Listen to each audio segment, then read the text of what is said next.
18 বছর ধরে সন্তানের জন্য চেষ্টা করছিলেন এই দম্পতি, কিন্তু প্রতিবারই ব্যর্থ হচ্ছিলেন তারা। কিন্তু বর্তমানে এআই তাদের কোলে সন্তান এনে দিল।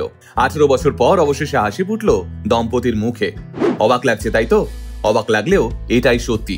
আনন্দবাজারের একটি প্রতিবেদন অনুযায়ী সন্তান সুখ পাওয়ার জন্য সব রকম চেষ্টাই করেছেন এক দম্পতি, কিন্তু তাতে লাভ হয়নি বিশেষ কিছুই।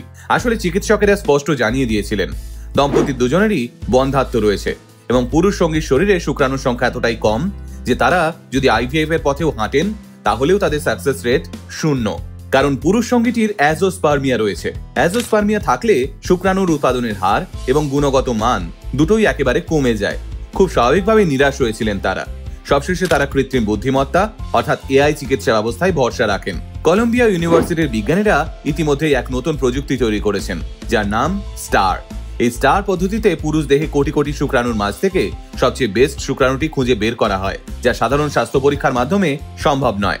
আর এই পদ্ধতিতেই ওই দম্পতির পুরুষ সঙ্গী শুক্রাণুর নমুনা থেকে সব থেকে বেস্ট শুক্রাণুটা খুঁজে দিয়েছে এআই। বর্তমানে তা দিয়েই টেস্ট টিউব বেবির মাধ্যমে সন্তান সুখ পেলেন এই দম্পতি।